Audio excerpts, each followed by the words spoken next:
May 2017. A virus no one saw coming tore across the globe. It had a name, WannaCry. But this wasn't just any virus, it was ransomware, a type of malware that locks your files and demands money to get them back. What made WannaCry terrifying wasn't the ransom, it was how it spread. Like a digital wildfire, it jumped from one computer to the next, unstoppable, hitting 300,000 plus computers infected in over 150 countries in just days. Hospitals were paralyzed, factories ground to a halt, businesses lost critical data, governments scrambled, caught completely off guard. The damage? Billions of dollars, and counting.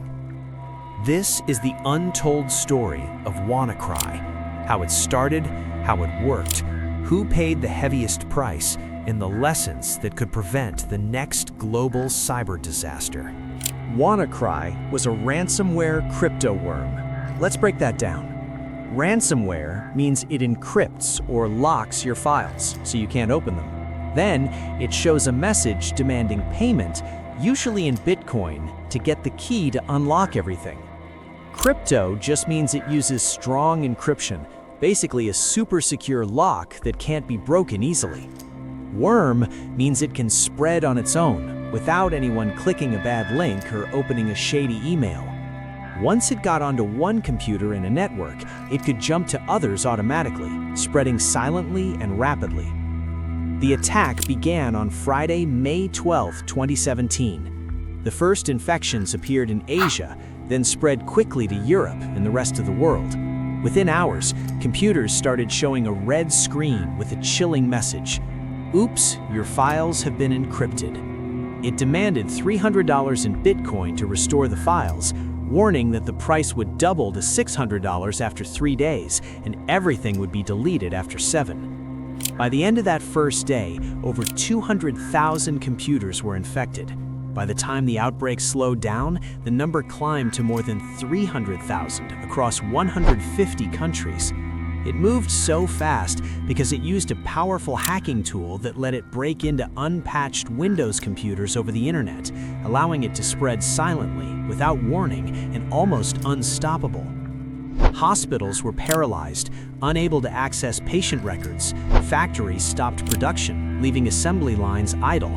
Businesses lost critical data, halting operations. Governments scrambled, caught completely off guard. The scale of the attack was unprecedented. This wasn't just a cybercrime, it was a global digital disaster that exposed vulnerabilities in infrastructure, software, and the very way we connect to the world. WannaCry didn't just lock computers, it revealed a dangerous truth. In our interconnected age, a single vulnerability could ripple across continents in mere hours, affecting millions of people and billions of dollars in damages. It was a stark reminder that even the most sophisticated systems are only as secure as their weakest link. To understand how WannaCry spread so fast, we need to look at a hidden weakness in Windows computers.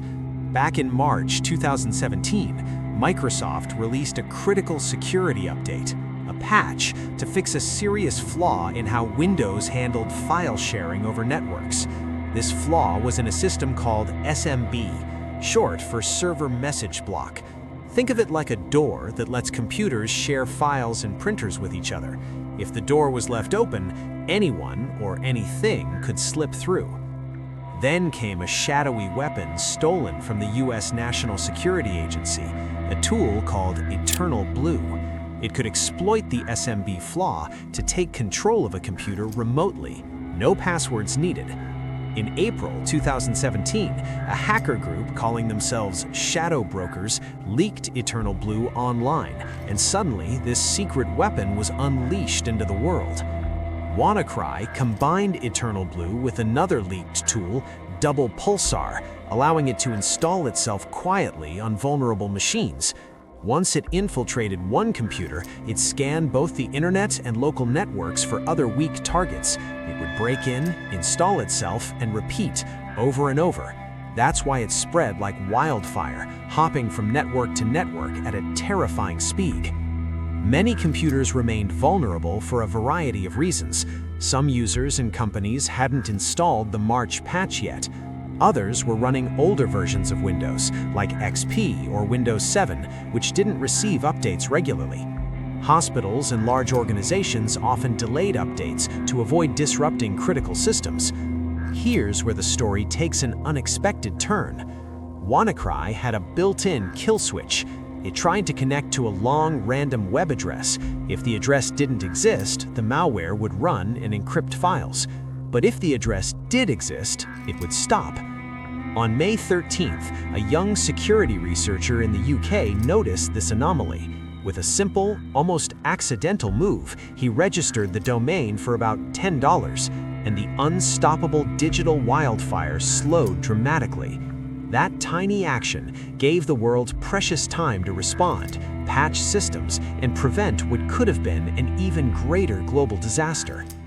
WannaCry's spread showed the world how a single unpatched vulnerability, combined with leaked cyberweapons, could ripple across continents in hours, crippling hospitals, businesses, and critical infrastructure, and leaving billions of dollars in its wake. WannaCry didn't strike every country the same way. Some regions bore the brunt. Russia, Ukraine, India, and Taiwan were hit hardest, followed closely by the United Kingdom and Spain. In the UK, the National Health Service, NHS, was thrown into chaos. About 1/3 of hospital groups were infected. Doctors couldn't access patient records, surgeries were canceled, MRI machines and other critical medical equipment went offline. Ambulances had to be rerouted to hospitals that were still operational. Over 6,900 appointments were canceled, including urgent cancer referrals. Fortunately, no patients were directly harmed, but the strain on the healthcare system was immense. The financial toll alone? Over $100 million for the NHS. It wasn't just hospitals. Factories ground to a halt, with car companies like Renault and Nissan forced to stop their assembly lines. Taiwan's chip giant TSMC lost hundreds of millions of dollars when its plants shut down. Companies across Europe, FedEx, Telefonica in Spain, even Germany's train system saw ransom messages flashing across their employees' screens, warning them their files were locked. Computers sat frozen, critical operations stopped, and chaos rippled across industries. In the United States, the damage was smaller, thanks to more systems being patched in advance, yet even there, hospitals, universities, and some businesses fell victim. Screens went dark, files were inaccessible. The warning was clear: no system was completely safe. The ransom demand started at $300 in Bitcoin, a small amount considering the scale of the attack. Yet few people actually paid.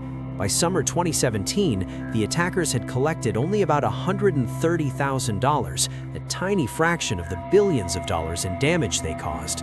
And even for those who tried to pay, many victims couldn't recover their files because the criminals' decryption system was poorly designed. WannaCry's mark wasn't just in dollars lost. It left a trail of panic, halted operations, and disrupted lives across the globe. Hospitals struggled to care for patients. Factories shut down. Governments scrambled. It was a wake-up call. In the digital age, a single ransomware attack could cripple countries, industries, and critical services in a matter of hours. Here's the brutal truth. WannaCry shouldn't have been this big of a disaster. Microsoft had already released the fix, the patch, almost 2 months before the attack hit. In March 2017, they issued Security Bulletin MS-17-010, addressing the exact vulnerability that WannaCry would later exploit. That patch was available for all supported Windows versions, yet when the malware struck in May, hundreds of thousands of computers were still sitting wide open. So why did so many systems still get wrecked? It all comes down to slow patching, outdated systems, and institutional resistance to updates. Think of it like this. Your phone nags you to update iOS or Android every few weeks. Most of us delay it, but it eventually gets done. Now, imagine that delay multiplied across tens of thousands of machines in a hospital, a factory, or a financial network. Enterprises don't deploy patches instantly. They test, retest, schedule rollouts, worry about downtime, and fret over breaking legacy programs that must keep running. Hospitals were a perfect example. Large organizations like the UK's NHS struggled because their networks were complex, large, and often running software that couldn't simply be paused for a patch. Some systems were tied to medical devices that only worked with specific software configurations, making updates risky if they caused malfunctions during critical care. Then there's the old software trap. Many places were still running Windows 7, the version most affected, yet many hadn't applied the March 2017 update. Systems that could be patched remained vulnerable because the update process wasn't enforced or automated. A widely held belief was that outdated Windows XP machines carried the brunt of the attack. In reality, tests showed relatively few XP systems were crippled by WannaCry's exploit, but outdated software still mattered because older networking protocols like SMB v1 were widely enabled, and the attacker's tools targeted those weaknesses relentlessly. Microsoft even did something highly unusual. They released an emergency patch for unsupported systems like Windows XP, despite having ended official support years earlier.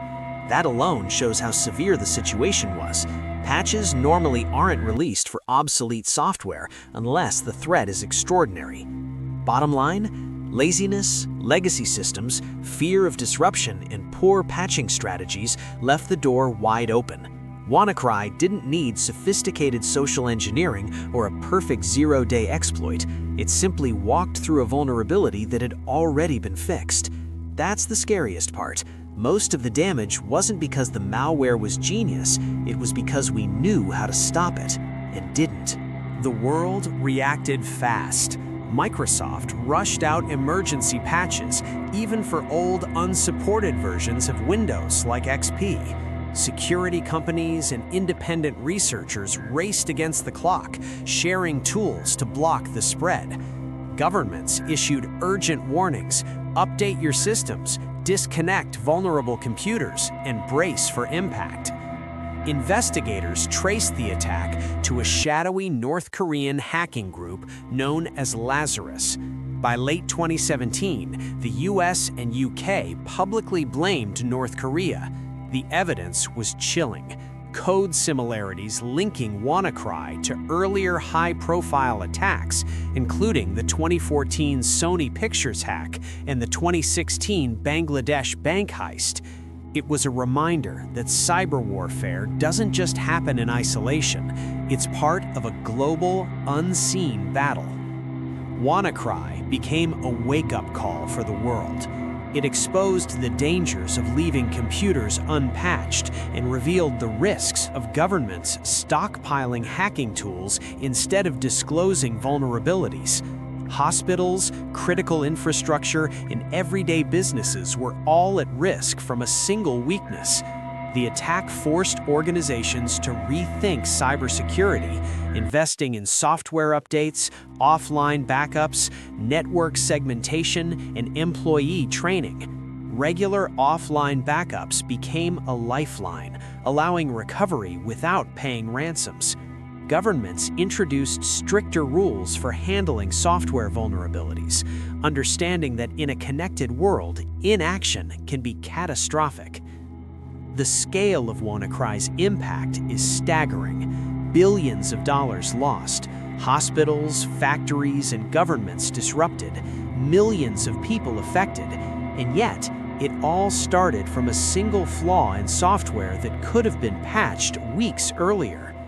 The lesson is simple but urgent. Keep your systems updated, back up your data, and stay vigilant. In a world as connected as ours, a single vulnerability can trigger chaos across continents, leaving no one untouched. WannaCry proved it, and the world is still learning from it. In the middle of this cyber apocalypse, one name stood out: Marcus Hutchins. At just 22 years old, this British cybersecurity researcher, known online as Malware Tech, became an unlikely legend in the cybersecurity world. Hutchins wasn't part of a government agency or a corporate security team. He was a self-taught expert analyzing malware from his home in southwest England when the world was watching in panic. As WannaCry erupted across networks, Hutchins began dissecting the ransomware's code like a complex puzzle. That's when he noticed something odd. Deep in the malware was a long, nonsensical web address, a domain the code checked before proceeding. Most analysts would have ignored a random URL, but Hutchins's experience tracking malware and command and control domains told him this was important. On a hunch, he registered that domain for just about $10. Immediately after the purchase, the ransomware spread plummeted. The ransomware had been coded with a kill switch. If the domain existed and responded, the worm would stop propagating. By activating it, Hutchins didn't just slow the attack, he effectively halted its global spread. For many, this was a heroic turnaround. Experts estimate that without his action, WannaCry could have infected far more machines across the world, potentially affecting millions more systems. Hutchins's discovery bought invaluable time for security teams and governments to deploy emergency patches and protection tools. Lives of systems saved, some argue, but also giving the world a fighting chance against one of the most disruptive cyber attacks in history. The attention was instant. Suddenly, news outlets were calling him an accidental hero. Fans and media pieced together his identity from his online alias, thrusting him into the global spotlight with headlines and fame he never sought. But this story didn't end there. Months later, while attending one of the biggest hacker conventions in the world, DEF CON in Las Vegas, Hutchins was arrested by US authorities. The charges? That years earlier he had been involved in creating Kronos, a type of banking malware used to steal financial credentials.